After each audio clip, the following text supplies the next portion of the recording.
이제 우리가 이 가나안 유업에 대한 또 가나안 땅의 분배에 대한 얘기를 계속해서 해나가고 있습니다. 이제 우리가 마지막으로 달려가고 있는데 가나안 유업에 대한 하나님의 약속은요, 아브라함 때부터 주신 겁니다. 그 후에 하나님의 약속은 긴 세월과 그리고 여러 세대와 광야 세대의 불순종을 넘어서 마침내 성취되었습니다.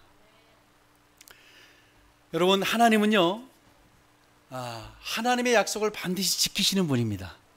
우리가 더디다고 오지 않는다고 생각할지 몰라도 하나님은 반드시 그 약속을 지키시는 분인 것을 믿으시기 바랍니다. 우리가 이것을 보면서 하나님께서는 어떤 상황에도 당신의 계획을 미루신다거나 멈추지 않으시는 분임을 우리가 여호수아를 통해서 알게 되었습니다.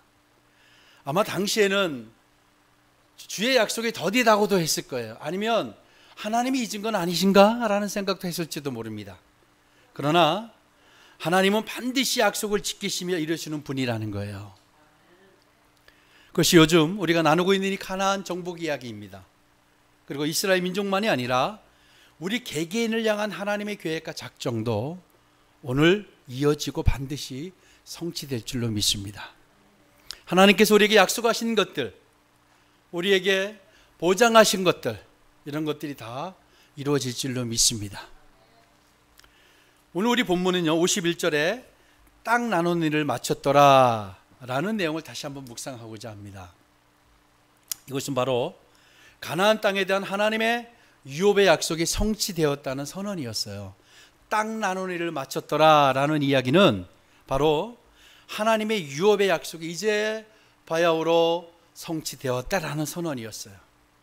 그래서 우리는 그동안 이스라엘이 가나안 땅에서 유업을 얻어가는 과정을, 또한 지파별로 받은 기업에 대한 내용을 우리가 함께 들었습니다. 그래서 유업의 진정한 의미가 무엇인지, 또 갈렙과 여호수아가 유업의 모델이었다라는 사실도 우리가 알게 되었습니다. 그래서 결론적으로 이야기하면 유업은 하나님께서 이미 주셨다라고 말씀하셨어요. 아멘. 유업과 축복은 우리에게 이미 주셨어요. 그런데 여호수아서의 결론은 그것을 싸워 쟁취해서 취하라 라고 이야기하고 있어요. 유업의 성격은 주신 것이에요. 주신 것이지만 우리가 싸워서 취해야 한다는 것, 그래야만 그때야 비로소 유업이 완성된다는 것이었습니다. 아멘. 예. 하나님의 유업, 우리를 향한 유업, 우리를 향한 축복은 이미 하나님이 우리에게 주셨어요. 근데 그것은 우리가 싸워서 쟁취하는 일이 우리에게 남아있는 것뿐이에요. 이것은 21세기를 살아가는 오늘 우리에게도 동일하게 적용된다는 사실입니다. 우리가 이런 의문을 제기할 수도 있어요. 하나님의 특별한 선택을 받은 이스라엘 민족, 그들이 7족 속에 살고 있던 가나안 땅에서 그들을 몰아내고 정착했던 그 이야기가 우리와 무슨 관련이 있을까? 아니, 나와 무슨 이 이야기가 지금 수개월 동안 이야기를 목사님이 하고 있는데, 또 성경이 우리에게 말하고 있는데 이야기가 나와 무슨 관련이 있을까? 여러분, 이야기는 한 나라의 정착의 이야기일 뿐더러 사실은 우리의 삶과 너무나도 닮아 있습니다. 우리의 믿음의 여정과 너무나도 닮아 있다는 거예요. 그래서 이 이야기가 주는 교훈이 만만치 않다는 거예요. 그래서 출애굽의 구원과 함께 이스라엘 백성에게 주셨던 가나안 땅에 대한 하나님의 약속이 우리에게도 십자가 구원 이후에 주어지는 유업의 약속과 같다는 거예요. 그래서 십자가 이후에 우리가 주셨던 구원의 약속이 우리에게 어떻게 이루어져야 하는가, 우리가 어떻게 이룰 수 있는가, 이것을 함께 나눠보고자 합니다. 여러분, 예수님께서요, 십자가를 통해서 모든 어둠의 세력을 이기신 사실을 알고 계시죠? 예수님께서 모든 죄악과 모든 어둠의 세력, 이 악의 정사와 권세와 이런 것들과 싸워서 이기셨어요. 아멘. 여러분, 근데 예수님의 이 승리가 그저 예수님의 승리로 끝나지 않는다는 거예요. 예수님의 승리는 바로 죄와 죽음과 사탄의 전쟁에서 승리하신 것은 왜 예수님이 승리하셨는지 아세요?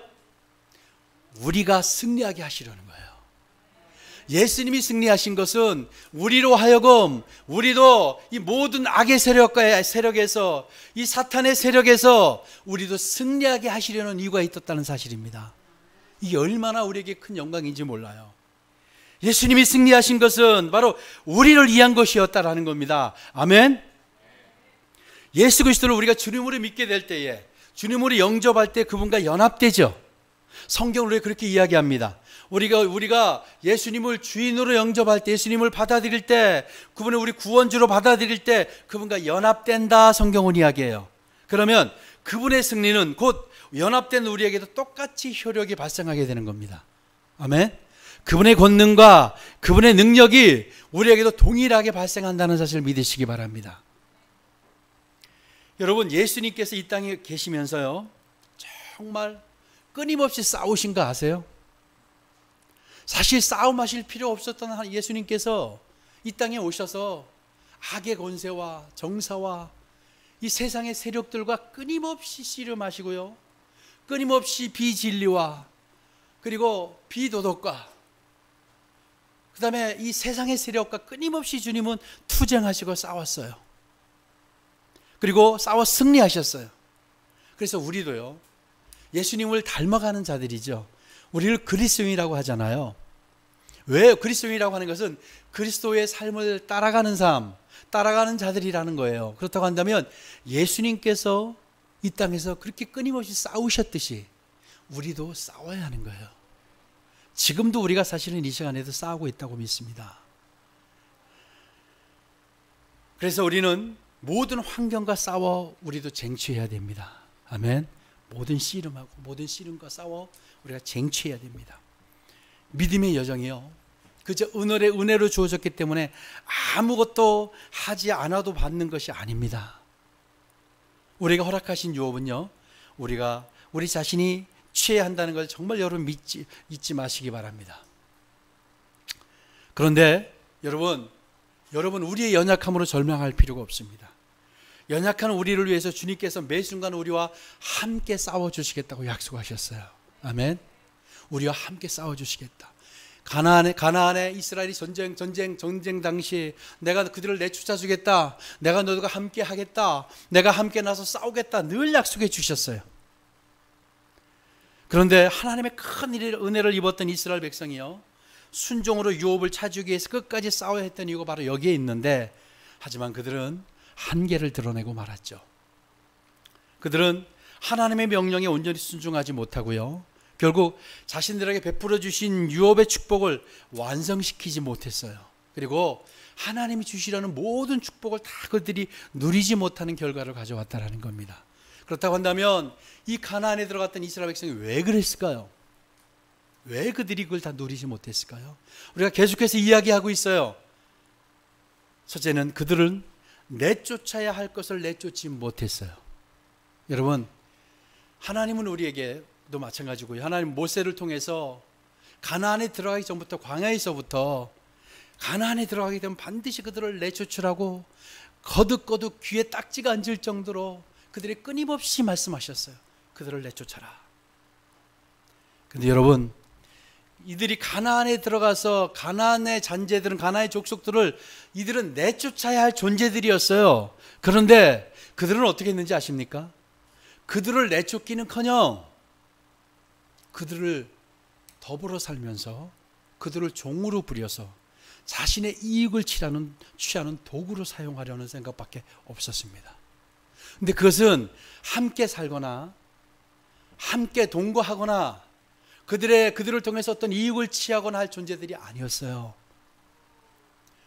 그들은 마치 영적으로 말하면 암 같은 존재들. 왜냐하면 여러분, 암을 경험해 본 분들 있으실 거예요. 여러분, 결코 암은 같이 함께 거해야 될 존재가 아니죠. 우리 집사님 그렇죠?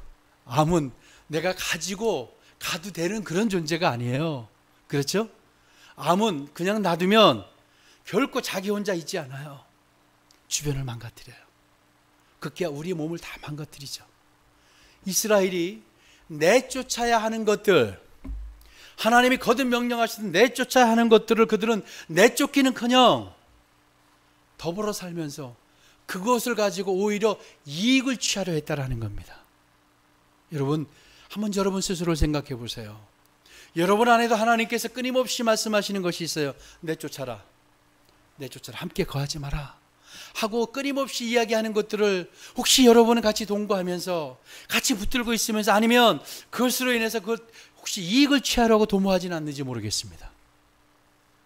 여러분 각자에게 하나님이 오늘도 내쫓아야 할 것을 말씀하고 계세요. 그것을 내쫓아야 합니다. 아멘. 그들이요, 내쫓지 못하면서, 내쫓지 않으니까 어떤 일이 벌어진지 아세요? 철병거가 있다고 도저히 그들을 못 쫓아내겠다고 하는 핑계로 달려갑니다. 다시 얘기하면, 여러분, 내쫓아야 할 것을 내쫓지 못할 때 우리에게 찾아오는 게 뭐냐면 핑계예요. 누구 때문에, 무엇 때문에, 누구 때문에.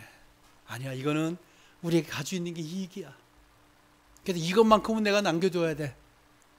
이렇게 핑계로 달려간다는 거예요. 내쫓을 것을 내쫓지 못할 때 핑계가 나와요. 핑계로 둘러대요. 내쫓을 것을 정말 내쫓지 않을 때 유업의 상실은 고사하고요, 이들은 자신들의 안전과 후손의 미래까지도 참혹한 결과로 이어질 것이라는 걸 누구도 몰랐어요.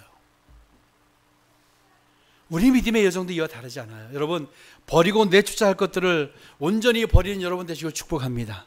우리가 늘 하나님 축복해 주세요, 하나님 축복해 주세요라고 기도하지만 축복의 원리 가운데 하나는 바로 내쫓을 것을 내쫓아야 합니다. 아멘. 내 안에 사탄의 잔재들, 내 안에 인간의 욕심들, 여러 가지로 다 내쫓으시기를 축복합니다. 여러분이 내쫓지 않을 때 그것이 핑계로 우리에게 다가옵니다. 그것 때문에 탓하게 되고요, 그렇게 된다라는 거예요. 가나안 족속들은 내쫓으러 가신 것에는 그들로 인해 이스라엘이 오히려 되레 죄에 감염돼서 우상으로 달려가시 뻔했기 때문에 하나님이 명령하는 것이었어요. 사실은 이들이 알지 못한 게 있었어요. 하나님이 가나안을 주셨고 각 지파별로 나누어 주셨는데, 이 유업의 완성의 열쇠가 뭐냐면 그들을 내쫓는 과정에 있었어요. 그들을 내쫓은 과정, 그들이 내쫓을 때 유업이 완성되는 거였는데, 그 열쇠를 받아들고도 그들은 그 열쇠를 완성하지 못하고 유업의 신비로운 것들을 완전히 열어젖히지 못했다라는 겁니다. 여러분은 다 여러분 안에 있는 내쫓아야 할 것들 다 내쫓게 되신 여러분 되시길 축복합니다. 여러분, 아브라함이요, 하나님으로부터 어떻게 그렇게 큰 복의 맹세를 받았고 복을 누렸는지 아세요? 창세기 22장 18절에 보면 이는 내가 나의 말을 준행했기 때문이다 라고 성경은 말하고 있어요. 아브라함이 그렇게 큰 복을 누릴 수 있었던 것은 나의 말을 준행했기 때문이다 라고 했어요. 여러분, 갈렙이 유업의 모델이 되었는 거 어떻게 됐습니까? 성경은 그가 하나님을 충성으로 따랐다라고 얘기합니다. 충성으로 주님을 따랐기 때문에 갈렙이 그런 복을 받았고, 기생 라합을 아시죠? 기생 라합은 목숨을 걸고 담대한 믿음으로 정탐병들을 숨겨주었기 때문이라고 성경은 우리에게 밝혀주고 있습니다. 여러분, 축복은요, 잘 들으셔야 돼요. 여러분, 축복은, 욥은 하나님이 약속하신 것을 믿음으로 붙들고 순종의 인내로 힘쓴 결과로 주어지는 거예요. 그냥 내가 교회 잘 나오고 기도 조금 많이 하고 헌금 많이 하고 봉사 많이 한다고 주어지는 게 아니에요. 하나님을 철저하게 신뢰하고요, 하나님의 말씀을 인내로 순종하는 거예요. 그 결과 얻어지는 게 축복인 거예요. 그래서 유업을 얻기 위해서 꾸준히 우리 믿음의 신뢰와 순종을 강조하는 이유가 바로 여기에 있는 겁니다. 그래서 유업의 축복을 누리기를 원하는 분이 있다면 우리 아브라함 같이 말씀을 준행하세요. 그리고 갈렙과 같이 충성하세요. 그리고 라합과 같이 흔들리지 않고 담대한 믿음을 갖게 되기를 축복합니다. 자, 두 번째, 유업의 중요한 또 하나의 원리가 있습니다. 뭐냐면 세상의 유혹을 물리치는 거예요. 우리가 늘 들어왔던 이야기죠. 여러분, 유업을 완성하는 길 가운데 하나는 내쫓을 것을 내쫓은 다음에 그 다음에 세상의 유혹을 물리치는 거였어요. 약속으로 정해진 땅을 얻기 위해 날마다 세상의 유혹을 물리치고 유업의 상을 향해 달려가는 인내가 있어야 한다는 겁니다. 여러분, 하나님께서 작정하신 신비로운 것들 있는 거 믿으시죠? 하나님이 우리를 위해서 이미 예비하셨고 풀어놓으시고 작정하신 신비로운 것들이 있다는 거 믿으시죠? 그런데요, 이것을 누리기 위해서는 마지막 단계에 어떤 것이 찾아오냐면 세상이라는 유혹이 찾아옵니다. 그러니까 유업의 약속을 얻은 후에 반드시 찾아오는 것이 바로 세상의 유혹이에요. 이것을 바벨론의 유혹이라고 해요. 여러분, 세상의 유혹이라고 하는 게 무슨 말이냐면 세상은 하나님 대신 높아진 것을 상징해요. 그렇죠? 세상은 하나님보다 높아진 것들, 높아지려고 했어요. 하나님보다 높아져서 세워진 모든 견고한진들이에요. 이 세상이라고 하는 것은 하나님을 대체한 거예요. 그러니까 세상의 모든, 그러니까 제가 말씀드리는 세상이라고 하는 것은 하나님보다 높아진 것을 이야기하는 거예요. 우리가 믿음 신앙생활을 할 때 우리에게 다가오는 것이 뭐냐면 우리가 하나님을 알고 그리스도의 주님을 주인으로 모시고 살아가면서 우리가 신앙생활을 하다 다가오는 게 뭐냐면 믿음의 약속도 알아요. 유업도 알아요. 그리고 다가오는 것이 세상이라는 거예요. 이것은 하나님보다 높아진 것들을 다 세상이라고 말하는 겁니다. 내가 내 삶의 중심, 내 삶의 모든 것, 하나님보다 높아진 것이 분명히 반드시 있습니다. 하나님보다 더 집중하고 있는가? 하나님보다 높아진 이 세상 것들, 바벨론을 우리가 무너뜨리지 않으면, 이 유혹을 우리가 이기지 않으면 결코 유업의 완성을 이룰 수가 없습니다. 여러분, 축복의 신비로운 것들을 온전히 우리가 누릴 수가 없어요. 모든 자들에게 하나님의 자녀라고 한다면 모든 자에게 다 다가오는 것이 세상의 유혹이에요. 그러니까 우리의 삶의 자리에, 우리 삶의 가치에 하나님보다 더 집착하게 만드는 것들, 하나님보다 높아진 것들은 다 세상인 거예요. 우리 삶의 자리에 가장 우선순위가 누구여야 됩니까? 하나님이어야 되죠. 근데 우리 삶의 우선 자리에 하나님이 되지 않는 모든 것은 다 세상인 거예요. 이 세상을 여러분, 이 유혹은 끊임없이, 이게요, 우리에게만 오는 게 아니고요, 예수님께도 왔어요. 예수님께서 광야에서 40일 동안 금식을 하셨어요. 알고 계시죠? 40일 금식하고 마지막 단계에 사탄이 찾아와요. 그리고 마지막 시험에서 뭐라고 하냐면 이 세상을 다 보여주고, 다 세상의 영광을 다 보여주고, 나에게 절하면 영광을 다 주겠노라고 이야기해요. 예수님에게도 사탄은 세상으로 유혹을 했어요. 그런데 예수님 뭐라고 하셨어요? 마태복음 4장 10절에 보면 사탄아 물러가라, 주 너희 하나님께 경배하고 그를 섬기라 하였느니라. 아멘. 이 말씀을 하신 다음에 바로 사탄이, 마귀가 떠나가고 천사들이 나와서 수종 들었다고 성경은 이야기합니다. 이 이야기는 뭐냐면 이 시련과 이 시험은 반드시 우리 세상이라는 시험은 우리에게 와요. 이것을 여러분이 이겨내면 천사들이 수종드는 놀라운 역사가 일어난다는 겁니다. 이 단계를 여러분께서 승리하셔야 돼요. 이 단계를 넘어서야 돼요. 여러분, 우리 끊임없이 우리가 이 땅에서 사는 동안 아마 세상이라는 것은, 이 세상의 이 악한 세력은 우리에게 끊임없이 도전해 와요. 우리를 미혹해요. 여러분, 지금도 그 미혹에 흔들리고 있을지도 모릅니다. 그리스도인에게 반드시 오는 이 시련을 여러분 이겨내시기를 축복합니다. 여러분, 유업은요, 믿음으로 다음 축복들을 찾아내고 바로 받아내는 게 축복의 원리예요. 축복은요, 우리의 믿음으로 다음의 축복들을 찾아내셔야 되고요, 얻어내야 되는 거예요. 그러니까 축복은 누구에게 달려 있어요? 나에게 달려 있는 거예요. 아멘. 축복은 내가 찾아내고 얻어내는 겁니다. 아멘. 근데 많은 그리스도인이 이걸 잊고 있어요. 그렇다고 한다면 우리가 21세기에 지금 신약시대에 살아가는 우리가 싸우고 또 받게 될 유업이 뭘까를 잠깐 말씀드리겠습니다. 여러분, 우리는 고대 이스라엘이 여호수아 시대에 성읍과 소산물을 차지하는 것과 이렇게 같이 눈에 보이고 가시적인 물질적인 것들이 아니에요. 우리의 싸움은 유업이 물질적이거나 눈에 보이는 가시적인 것이 아닐 수도 있다는 걸 여러분 아셔야 돼요. 그래서 유업에 획득하는 방법 역시도 여호수아가 가나안과 싸웠듯이 전쟁을 통해서 탈취했듯이 그게 아니라 지금은 우리가 영적인 투쟁으로, 영적인 전쟁으로 우리는 싸워야 한다라고 성경은 밝히고 있습니다. 에베소 6장 12절에 이렇게 증언합니다. 자, 같이 한번 읽읍시다. 시작. 우리의 씨름은 혈과 육을 상대하는 것이 아니요 통치자들과 권세들과 이 어둠의 세상 주관자들과 하늘에 있는 악의 영들을 상대함이라. 아멘. 여러분, 우리의 싸움은요 악의 영들을 상대하는 거예요. 우리의 싸움이 쉽지 않은 이유는 이 악의 영들과 싸우는 거기 때문입니다. 여러분 지금 누구하고 싸우고 있냐면 악의 영들과 싸우고 있는 거예요. 악의 영들과 싸워서 얻게 됩니다. 유업은 악의 영들과 싸워서 얻는 거예요.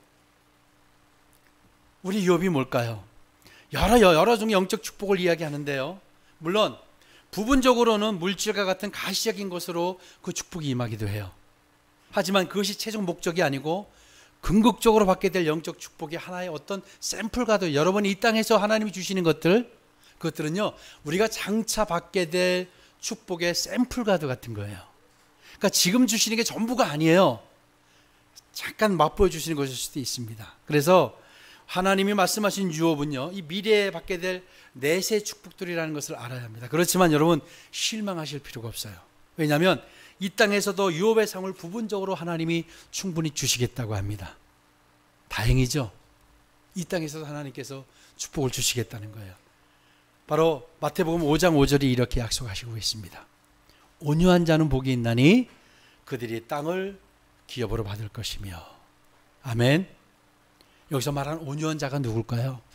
여러분, 자신을 드러내며 자신을 내세우기보다 하나님의 공의로운 판단에 맡기는 사람이 온유한 사람입니다. 하나님의 공의로운 판단에 맡기는 자가 온유한 자예요. 여러분 다 온유한 자가 되시길 축복합니다. 모두가 온유한 자가 되시길 축복합니다. 이들에게 분명히 땅을 기업으로 주신다고 약속하셨어요. 그렇다고 한다면 이 기업으로 주시겠다고 하는 이 땅을 기업으로 주겠다는 이 의미가 뭘까요? 흔히 말하는 지상에서 우리가 받는 딛고 서 있는 땅일 수도 있지만 이 세상에서 이 땅에 기업을 받는다는 의미는요 이 세상에서 하나님의 특별한 보호와 공급을 받고 살게 된다는 의미입니다. 아멘.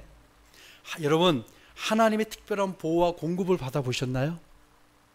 그 대표적인 예가 이스라엘이 광야에서 하나님 구름 기둥과 불 기둥과 또 만나와 또 그들이 고기를 먹고 싶다고 했을 때 메추라기를 보내서 고기를 주셨어요. 그러니까 하나님의 특별한 보호와 공급을 받고 사는 것, 이게 바로 이 땅에서 땅을 기업으로 받는 겁니다. 아멘. 이것을 다른 말로 하면 하나님의 임재를 체험하며 산다는 이야기예요. 이걸 또 다른 말로 하면 성령의 인도와 도우심을 체험하게 된다는 거예요.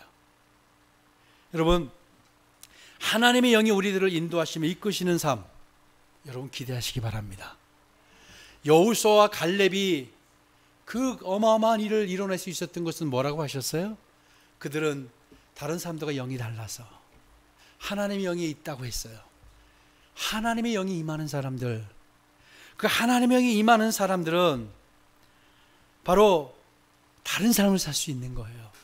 그래서 하나님의 특별한 보호와 공급을 받는다는 것은 바로 하나님의 영이 그들 가운데 함께 한다는 의미입니다. 다시 이야기하면 하나님의 철저한 관심 속에서 산다는 이야기예요. 여러분, 하나님의 철저한 관심 속에 살고 싶으시죠? 하나님은 우리에게 너무나도 관심이 많으세요. 하나님의 철저한 관심 속에 거하시는 여러분 되시길 축복합니다. 그러면 하나 성령의 인도와 도우심이 우리에게 임한다면 우리에게 보여지는 것들, 우리에게 무엇으로 나타나는가? 바로 하나님 나라를 위해서 소명과 은사를 주세요. 잘 들으세요, 여러분. 하나님이 함께 하시는 삶의 증거가 뭔지 아세요? 하나님의 초관심 속에 사는 사람들, 그리고 하나님의 성령의 인도와 도우심, 하나님의 특별한 보호와 공급을 받고 사는 사람들의 증거가 뭔지 아세요? 바로 하나님 나라를 위해서 받은 소명과 은사예요. 여러분, 은사는요, 하나님 나라를 위한 소명과 은사는 아무에게나 허락되지 않습니다. 한 나라의 한 정부가 들어설 때 한 나라의 정부의 주요 직책의 사람들을 아무나 세우지 않죠. 코드가 같아야 되고, 생각이 같아야 되고, 정치적 이데올로기도 좀 같아야 되고, 여러 가지 능력이 있어야 돼요. 그러니까 아무나 정부의 요직에 세우지 않아요. 하나님의 나라를 위해서요, 소명과 은사는 아무에게나 주지 않으세요. 아멘. 근데 하나님 나라를 위한 소명, 부르심, 이것은요, 특별한 하나님의 은혜를 입은 사람들이에요. 여러분에게 하나님께서 은사를 주셨습니다. 아멘. 여러분, 여러분을 이곳에 지금 하나님께서 모아주시고 예배 가운데 임하게 하시는 것은 하나님의 나라를 세우기 위한 목적입니다. 하나님의 교회 공동체를 건강하게 세우려는 하나님의 목적이에요. 하나님께서 우리에게 은사를 주셨어요. 여러분 어떤 은사를 받으셨나요?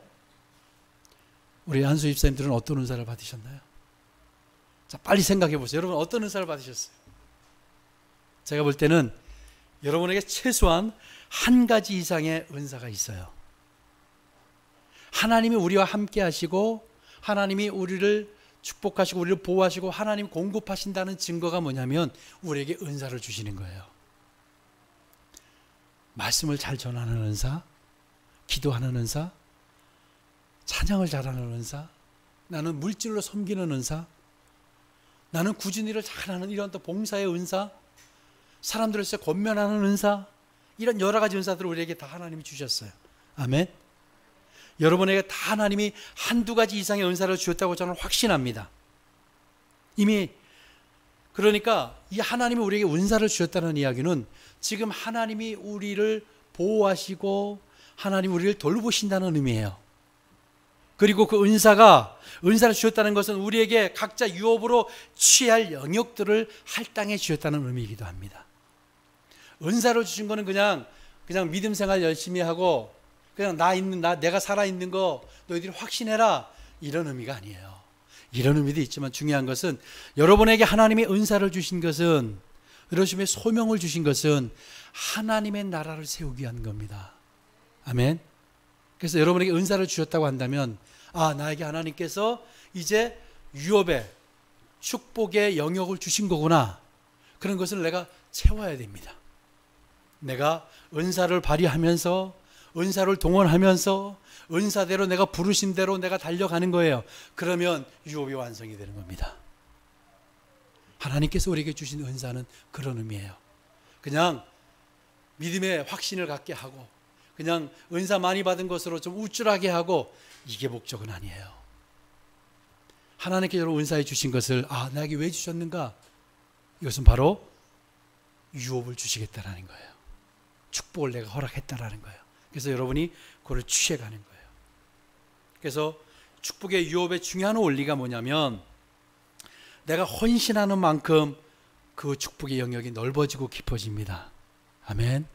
내가 헌신하는 만큼 유업은 채워지는 겁니다. 이게 하나님의 원리예요. 세상과 다른 게 내가 헌신하고 하는 것이 나를 소진하고 소비하는 거잖아요. 그럼 그게 사라지는 거예요. 세상의 원리로 말하면 사라지는 거예요. 그런데 하나님의 원리는 오히려 그것이 나의 유업과 축복을 채우는 길이라는 겁니다. 여러분의 은사를 활용하세요. 여러분의 은사를 동원하세요. 그러면 여러분 하나님의 축복이 여러분 가운데 있습니다. 아멘. 여러분 중요한 것이 있는데 이스라엘 백성들이요, 출애굽에서 가나안에 가기 전에 뭐가 있었죠? 출애굽에서 가나안에 가기 전에 뭐가 있었나요? 거칠고 메마른 광야가 있었죠. 여러분, 이 유업을 얻는 것에는요, 한 번의 결단으로 끝나지 않고요, 한 번의 좌절로 끝나는 게 아니에요. 전에 내가 온전히 하나님께 은사로 활용하지 못했다 할지라도 다시 결단하는 거예요. 그리고 반드시 고통이 오게 돼 있어요. 유업을 정치하고 축복으로 향해 나아가는 삶에는 반드시 애굽을 나와서 가나안에 들어가기까지는 반드시 거친 메마른 광야와 삭막한 광야가 있기 마련입니다. 여러분, 고통에 무너지고 여러 가지 때문에 무너진 경험들이 있을 겁니다. 그렇다고 한다면 다시 일어서십시다. 그래서 여러분, 축복은요, 유업은요, 내가 채워가는 겁니다. 내가 쟁취해가는 것이고, 하나님 주신 영역들을 내가 넓히면서 내가 자꾸 채워가고 더 넓혀가는 거예요. 유업의 원리 가운데 하나가 자꾸 넓어진다는 거예요.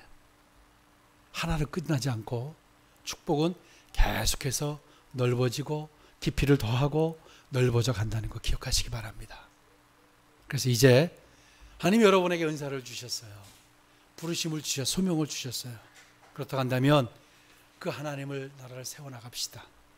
그것이 이제 과거 이스라엘은 가나안 땅을 받는 것으로 유업을 그들이 실현했지만 우리는 하나님 주신 소명을 이루어가면서 유업과 축복을 실현해 나갑시다. 그러면 정말 세상이 주는 것 같지 않은, 내가 주는 평안은 세상이 주는 것 같지 않다고 요한복음 14장 27절에 말하고 있지 않습니까? 그 신비로운 복을 여러분 경험하게 되실 줄 믿습니다. 유업은 내가 영역을 넓혀가는 거예요. 축복은 내가 축복을 넓혀가고 내가 열어가는 거예요. 이 원리를 여러분 기억하시길 바랍니다. 내가 열고 내가 취해가는 겁니다. 여러분 다 그렇게 되시길 축복합니다. 이제 여러분 은사가 뭔지 점검하시고 그 은사를 10분 활용하셔야 됩니다. 그럴 때 하나님의 축복의 문들이 열리는 거예요. 여러분 한번 해보세요. 도전해보세요. 여러분 은사를 지금까지 정말 아브라함같이 말씀에 준행하면서 갈렙같이 충성하면서 기생나앗과 같이 정말로 흔들리지 않는 믿음으로, 담대한 믿음으로 여러분 달려가 보세요. 그러면 정말 그동안 경험하지 못했던 축복들이 열릴 줄로 믿습니다. 여러분 이제 취하십시오. 주셨습니다.